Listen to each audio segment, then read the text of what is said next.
عزیز دوستو، بزرگوں اور بھائیوں، کچھ چیزیں ایسی ہیں جن کا قرآن مجید نے بارہا تذکرہ فرمایا۔ قرآن پاک کسی چیز کا ایک بات بھی ذکر کر دے تو وہ چیز ہمارے لیے دستور حیات اور منشور زندگی بن جاتی ہے۔ لیکن اگر اللہ تبارک و تعالیٰ کسی چیز کا بار بار تذکرہ فرمائے تو معنی یہ ہے کہ اس کی ہمیں بہت ہی زیادہ ضرورت ہے۔ ان چیزوں میں سے ایک چیز صبر ہے۔ قرآن پاک نے 100 سے زیادہ مرتبہ صبر کا تذکرہ فرمایا۔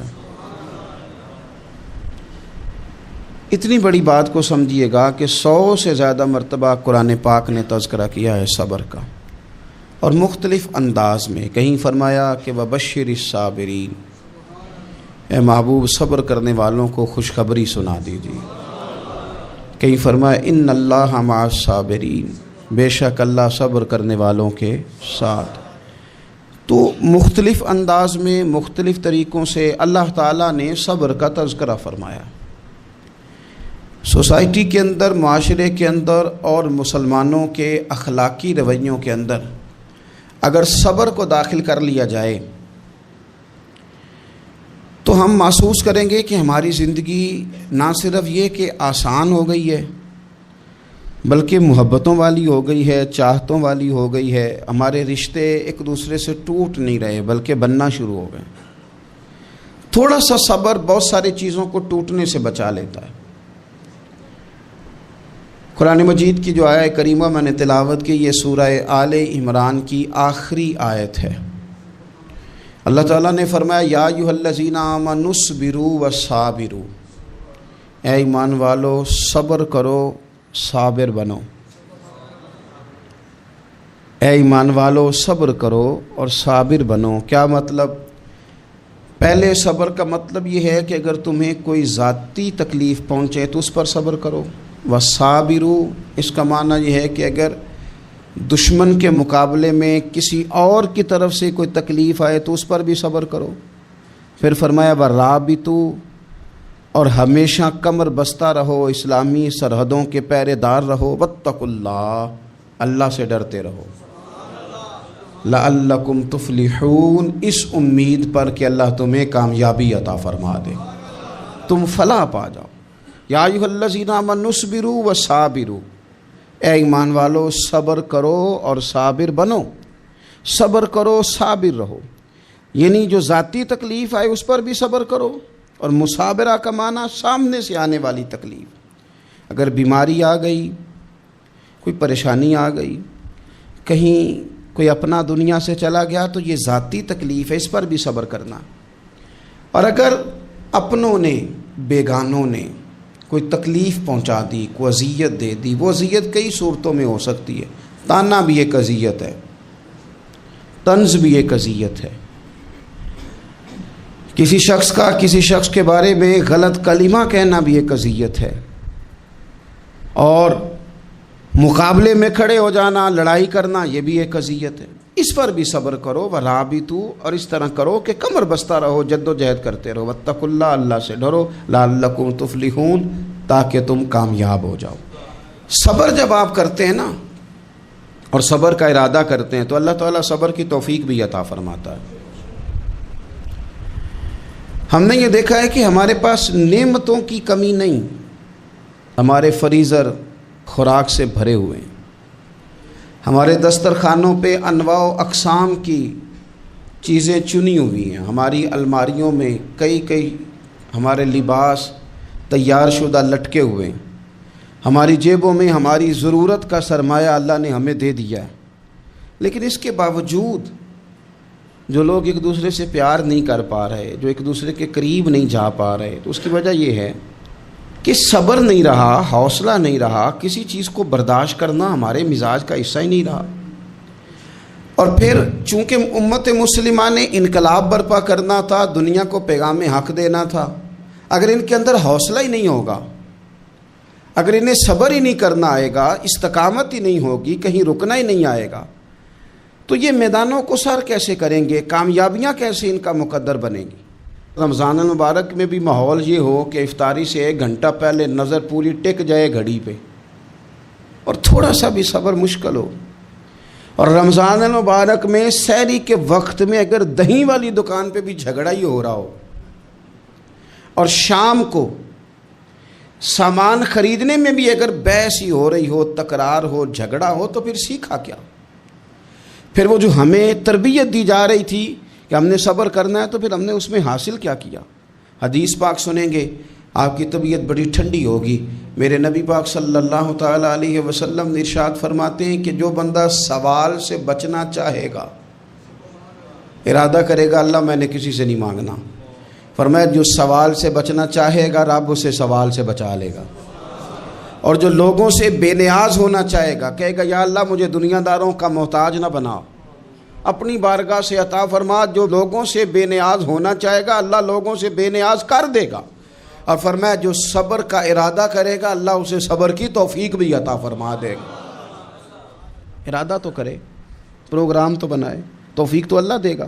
جو صبر کا ارادہ کرے گا اللہ صبر کی توفیق بھی عطا کر دے گا۔ اور حضور صلی اللہ تعالیٰ علیہ وسلم فرمانے لگے، یاد رکھو کسی بندے کو جو بہترین تحفہ دیا گیا ہے نا، اگر کسی کو کوئی بہترین عطیہ ملا ہے تو پھر اللہ تعالیٰ نے اسے صبر عطا فرمایا ہے۔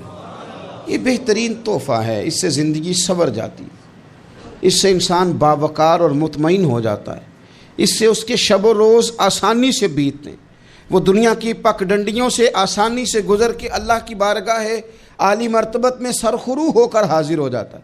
لیکن اگر بے حوصلہ ہو، صبر نہ ہو، پھر نقصان روز بروز بڑھتا ہے۔ اور پھر میرے رسول پاک صلی اللہ تعالیٰ علیہ وسلم ارشاد فرماتے ہیں کہ اصل بات یہ ہے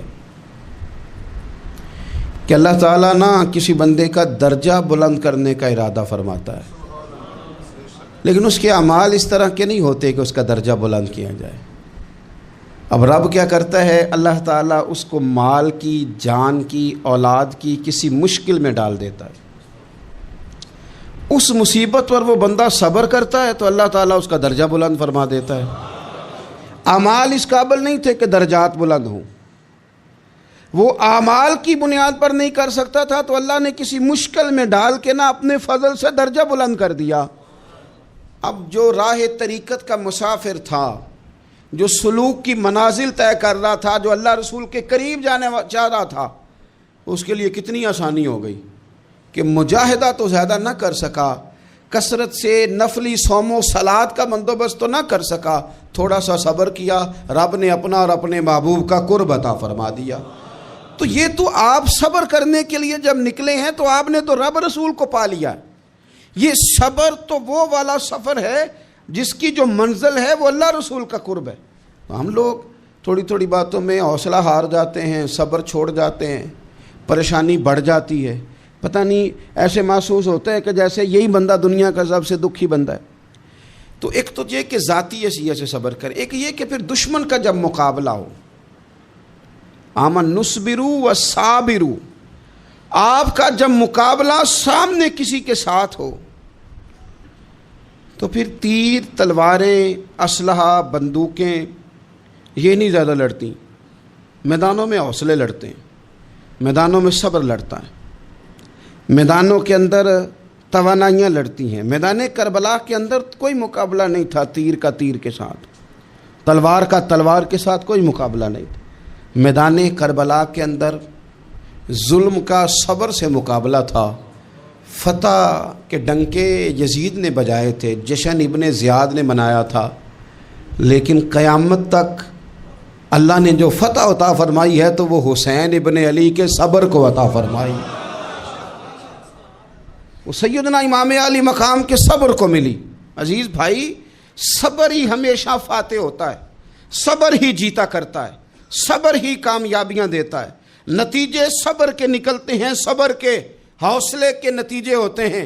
ہماری جلد بازی ہمیں شکست خوردہ کر دے گی، ہمارا حوصلہ نہ ہونا ہمیں ہرا دے گا، ہم کمزور پڑ جائیں گے اگر ہم بے حوصلہ ہو جائیں گے۔ سنو، میرے نبی پاک علیہ السلام نے تربیت کی، حضور اپنی امت کو درس دیتے ہیں، حضور فرماتے ہیں پہلے تو کوشش ہی نہ کرو کہ تمہاری دشمن سے لڑائی ہو، اس چکر میں ہی نہ پڑو کہ لڑائی ہو، مسلمان امن والے ہیں، یہ پرامن لوگ ہیں، یہ امن پسند ہیں، یہ داعی امن ہیں، یہ معاشرے میں مومن ہونا امن کی علامت ہے۔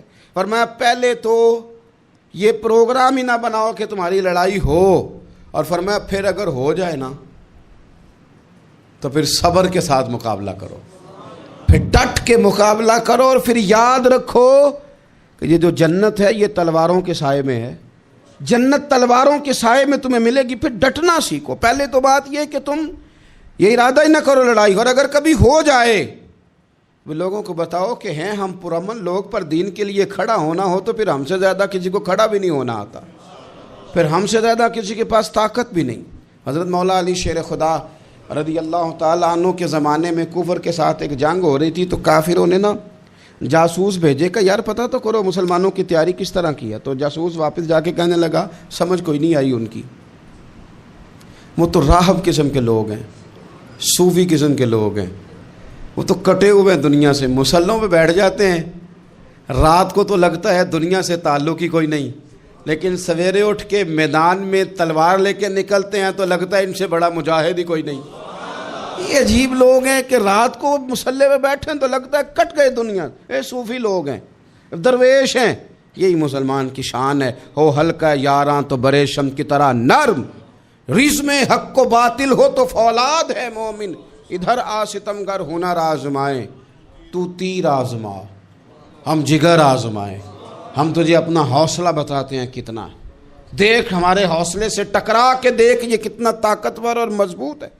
تو عزیز بھائی، اگر زندگی میں آپ کو صبر کرنا آ گیا، میں بڑے دنوں سے یہ عنوانات بیان کر رہا ہوں، اور آج تو خصوصی طور پر رمضان شریف کے اس جمعے میں میں اپیل کرنا چاہتا ہوں آپ سے کہ کمزور باتیں کرنی چھوڑ دیں، مایوسی کے جملے اپنی زندگی سے نکال دیں۔ ہم مسلمان ہیں، آپ بیمار ہو گئے ہیں تو یہ بھی خدا کا فضل ہے، گناہ معاف ہوں گے۔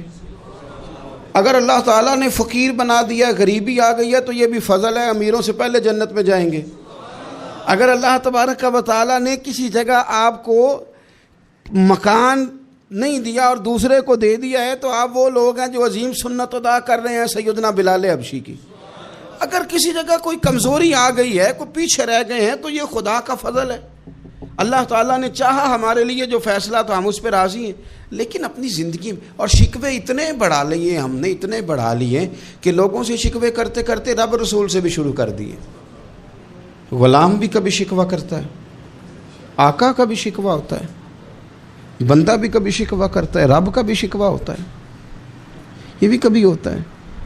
آپ نہ مانے پر یہ شکوہ ہے کہ میں بڑے ڈاکٹروں کے پاس گیا ہوں آرام نہیں آیا، نہ مانے پر یہ شکوہ ہے میں نے کبھی کسی کو ستایا تو نہیں پر میرے حالات نہیں ٹھیک ہوتے۔ آپ نہ مانے پر یہ شکوہ ہے کہ فلانے کے پاس دولت زیادہ ہے، اس نے پتہ نہیں وہ آگے نکل گیا اور میں پیچھے رہ گیا، نہ مانے پر یہ شکوہ ہے۔ کس سے کر رہے ہو؟ رب رسول سے۔ او آس بولے تے او دی مہربانی، اساں تے لاڈ ہی لڑاونے نے۔ کس سے شکوہ کر رہے ہو؟ خدا کے بندو، غلام غلامی کرتے ہیں، شکوے کرتے ہیں کوئی۔ حضرت ام سلمہ رضی اللہ تعالیٰ عنہ، شوہر کا نام ہے ابو سلمہ، بیٹے کا نام ہے سلمہ، کہتی ہیں میں، میرا شوہر، میرا بیٹا، تینوں، چھوٹا بیٹا میرا، ہم نکلے مکہ مکرمہ سے مدینہ طیبہ جانے کے لیے۔ ایک کی بیٹا ہے، خاندان جمع ہے، شوہر کی گود میں بیٹا، اونٹ کے پیچھے میں۔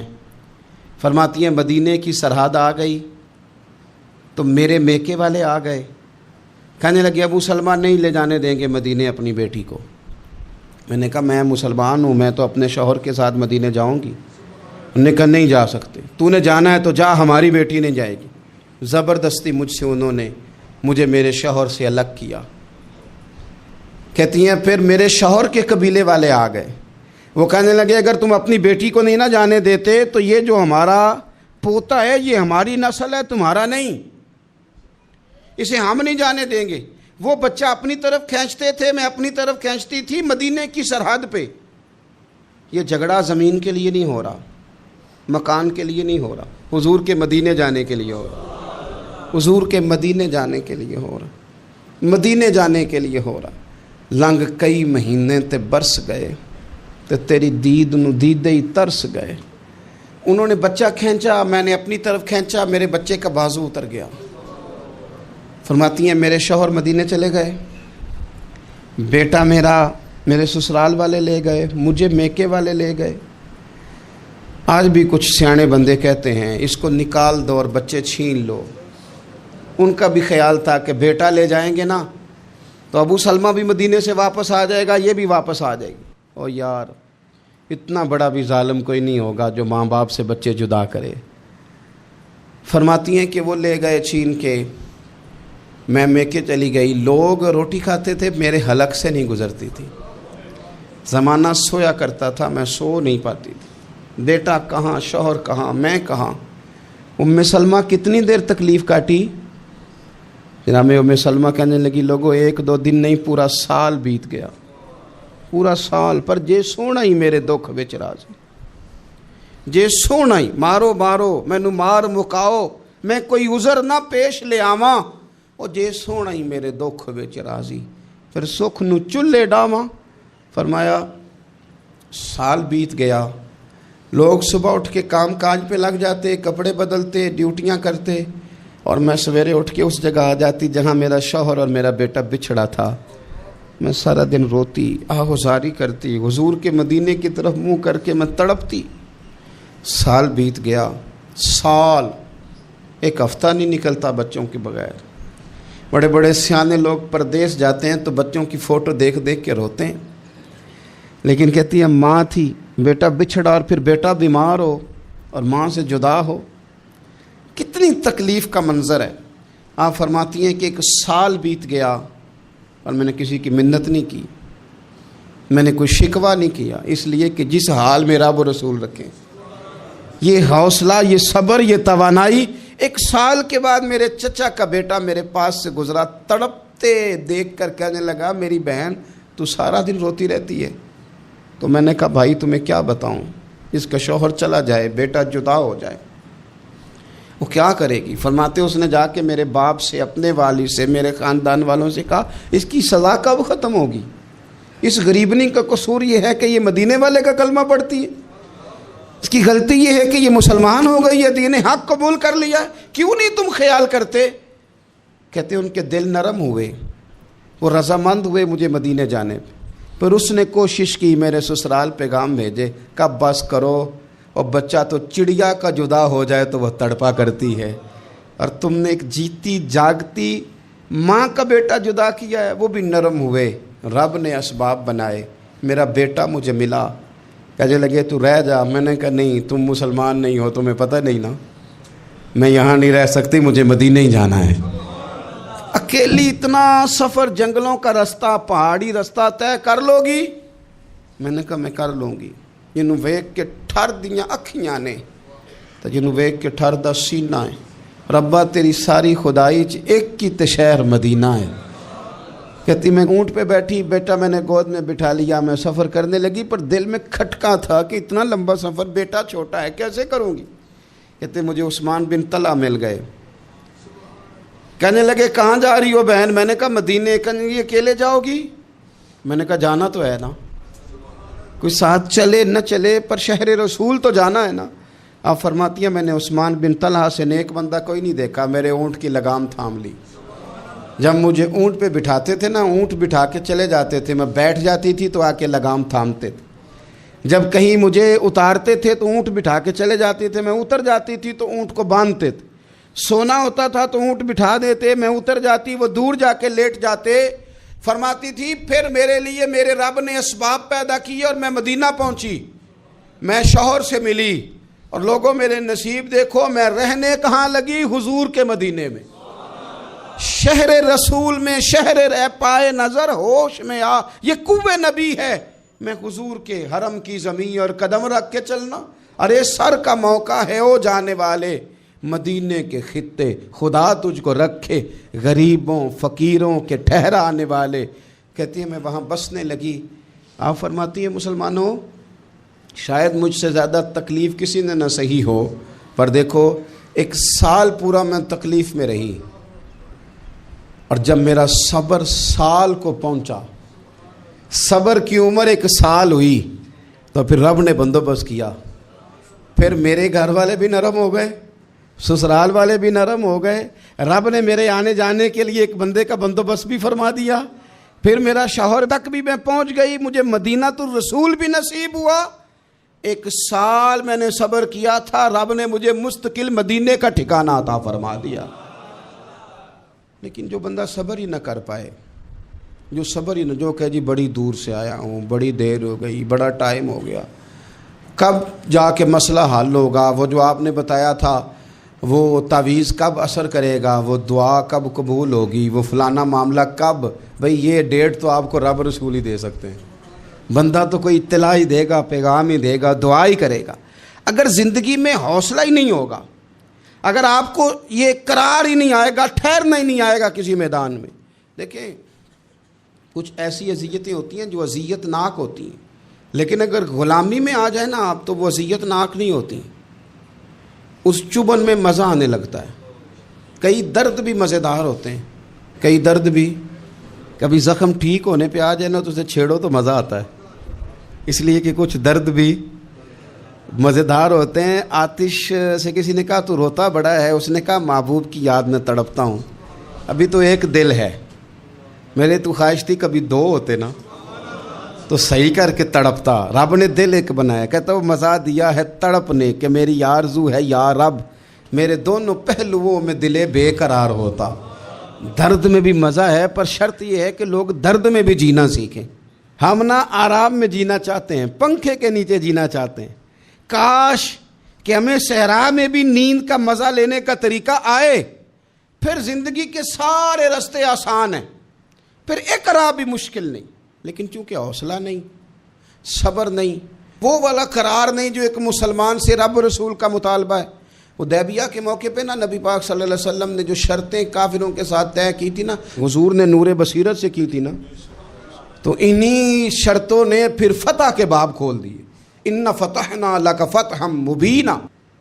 ایک شرط یہ تھی کہ اگر کوئی مسلمان مدینے سے مکے آئے گا تو مکے والے واپس نہیں کریں گے, رکھ لیں گے.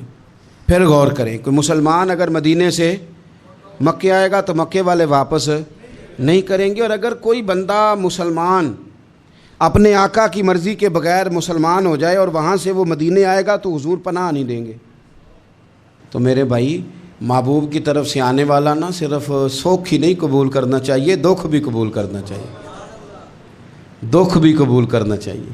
ہمارا یہ مسئلہ ہے کہ ہم نہ میٹھی میٹھی کے قائل ہیں, کڑوی کڑوی کے قائل نہیں. اگر وہ کبھی دکھ دے نا تو محبوب کا دکھ بھی سکھ سمجھ کے قبول کرو. ہاں اس کی طرف سے کانٹا ہے کبھی تو اسے پھول سمجھ کے قبول کرو, وہ چبھے گا نہیں, انشاءاللہ مزہ ہی دے گا, وہ قبول تو کرو نا. تو اب حضرت ابو بصیر رضی اللہ تعالیٰ عنہ ایک صحابی تھے, ایک تو حضرت ابو جندل رضی اللہ تعالیٰ عنہ تھے نا, تو وہ تو حدیبیہ میں آ گئے. حضور مجھے لے جائیں, تو نبی پاک نے فرمایا میں نے وعدہ کر لیا ہے, ان کو بھی حضور نے واپس بھیج دیا. اور یہ بیچارے نا اپنے آقا کی جیل توڑ کے مکے سے بھاگ کے مدینے آئے. یا رسول اللہ مجھے قبول کر لے, میں بھاگ آیا ہوں, وہ بڑا ظلم کرتے ہیں, مارتے ہیں, تکلیف دیتے ہیں. وہ آئے تو ادھر سے نا اس کے مالک نے 1-2 بندے بھی بھیج دیے رکا دے کے کہ یا رسول اللہ آپ کا تو وعدہ تھا کہ آپ بندہ رکھیں گے نہیں. یہ آئے اور رکا بھی آ گیا. اب ذرا منظر کو سمجھیں. ہمارا تو یہ مسئلہ ہے کہ کہتے ہیں کہ میری 99 باتیں مانی ہیں, ایک نہیں مانی, لہذا میرا تعلق ہی کوئی نہیں. لیکن یہاں کیا کیفیت ہے, بندہ رو رہا ہے, تڑپ رہا ہے, حضور میں مار سے بچتا ہوا آیا ہوں, جیل توڑ کے آیا ہوں, مجھے قبول کر لیں. ادھر رکا آ گیا کہ آپ کا وعدہ تھا رکھیں گے نہیں. اب یہ کتنا مشکل مسئلہ ہے, لیکن رسول پاک علیہ السلام نے فرمایا ابو بصیر میں نے وعدہ کیا یار تجھے واپس جانا پڑے گا. ہوئے ہوئے ہوئے. لوگ تو کہتے ہیں نا کہ وہ پیر صاحب نے کہا تھا تو میرا کام نہیں ہوا, لہذا میری بیعت ہی گئی, چھٹی ہو گئی, ماحول ہی بڑا عجیب ہے. حضور نے فرمایا واپس جا, لیکن جے کر یار دے نام دا ملے مینا, پھر انہوں چولی پا لئیے مینے نو پنجے سٹیے نا. جے کر یار دے نام دا, سامنے والے نے تانا سمجھ کے دیا تھا پر یار کے نام کا تھا نا, اس نے کہا لا صحیح سونے کے نام کا ہے نا, تانا ہوا تو کیا ہوا. جے کر یار دے نام دا ملے مینا, انہوں چولی پا لئیے پنجے سٹیے نا. تے جے کر یار دے نام دی ملے سولی پھر جھوٹا جھوٹ لئیے تے پیچھا ہٹیے نہ، جھوٹا جھوٹ لئیے۔ اب لکھنے والے کا بھی اپنا انداز ہے نا، کہتے ہیں یہ بھی میرے لیے جھولا ہی ہے، یہ بھی آرام کی جگہ ہی ہے، جھوٹا جھوٹ لئیے تے پیچھا ہٹیے نہ۔ حضرت ابو بصیر رضی اللہ تعالیٰ عنہ سے حضور نے فرمایا واپس جانا ہے، کہ سونے ٹھیک ہے، کوئی شکوہ نہیں، کوئی گلہ نہیں، یہ بھی میرے محبوب کا حکم ہی ہے۔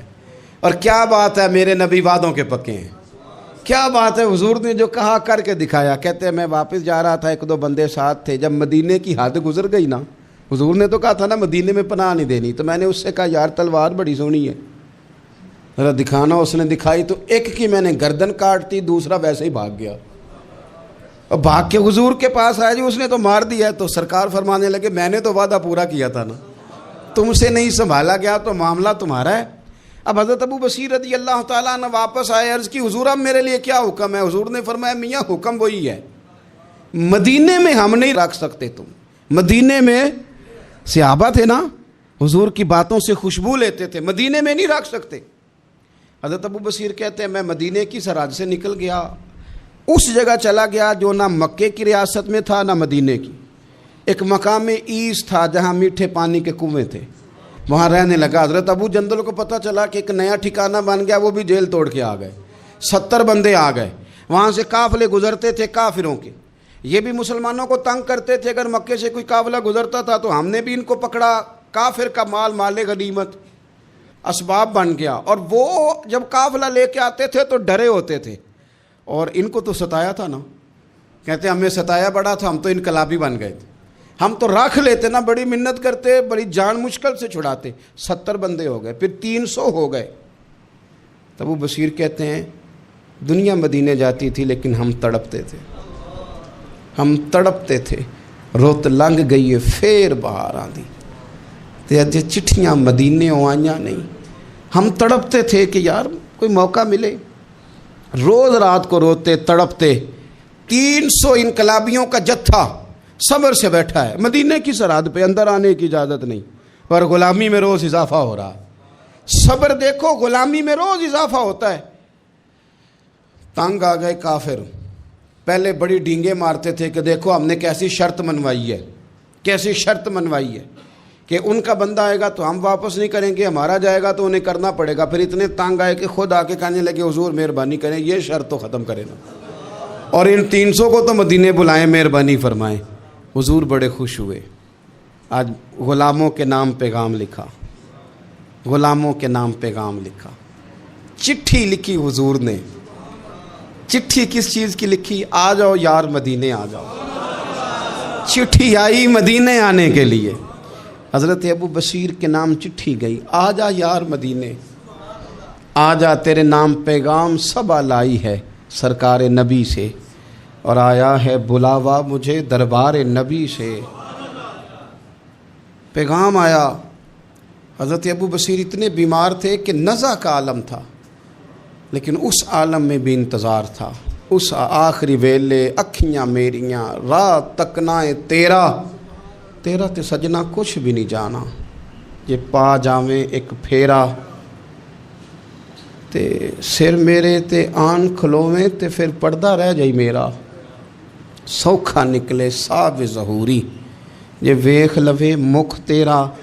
حضرت ابو بصیر کو نا وہ رکا گیا، حضور کی چٹھی گئی تو یوں چٹھی پڑی، حضور نے فرمایا آ جا نا، رستہ کھل گیا ہے، تو آ جا، کھل گیا رستہ۔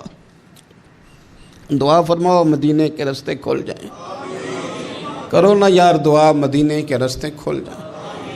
کچھ ایسے ہیں جنہوں نے سارے دکھ سنانے ہی مدینے جا کے ہوتے، کچھ لوگ ایسے ہیں جن کے دل اور کلیجے پھٹنے کو آ گئے، دعا کرو رستے کھل جائیں۔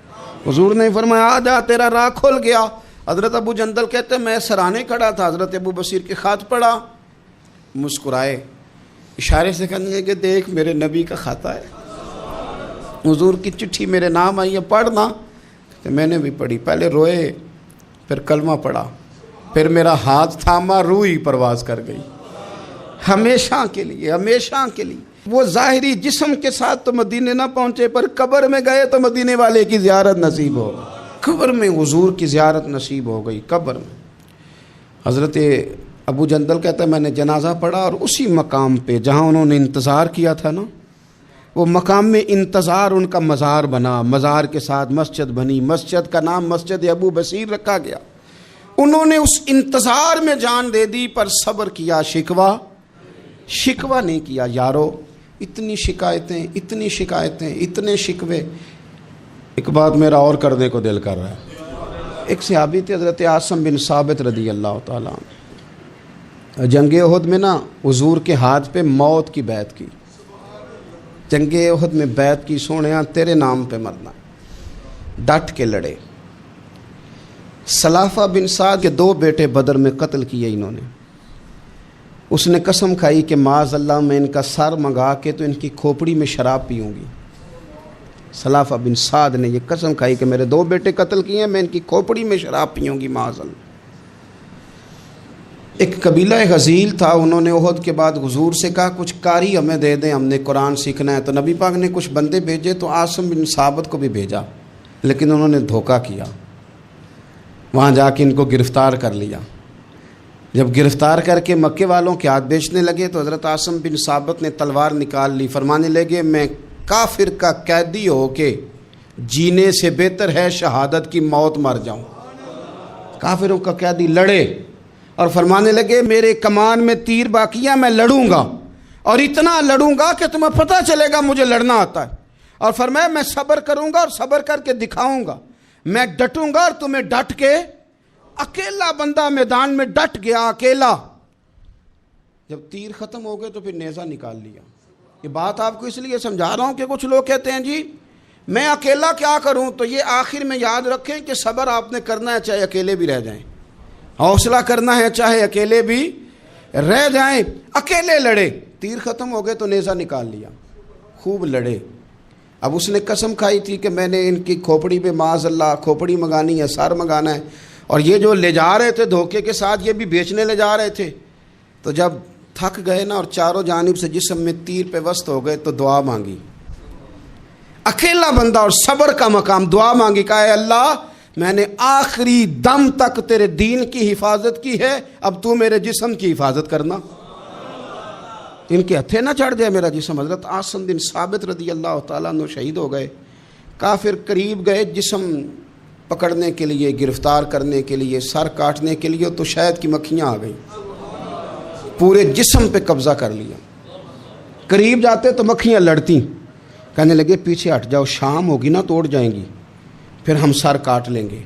شام تک چاروں جانب بیٹھے رہے، نہ کوئی ہوا آئی، نہ کوئی بادل برسا، نہ کوئی طوفان آیا۔ شام کو انہوں نے اٹھانا تھا، ایک ریلا آیا پانی کا اور جناب عاصم بن ثابت کی لاش مبارک کو بہا کے لے گیا۔ میرے رب نے اس میدان میں بھی یہ بتلایا کہ جو صبر کرے نا رب اس کے جسم کی بھی حفاظت فرمایا کرتا ہے، کہ جسموں تک کی آخری دم تک اللہ کی مدد ان کے شامل حال رہتے۔ ربنا افرغ علینا صبرا وثبت اقدامنا فانصرنا علی القوم الکافرین۔ آخر دعوایا ان الحمدللہ رب العالمین۔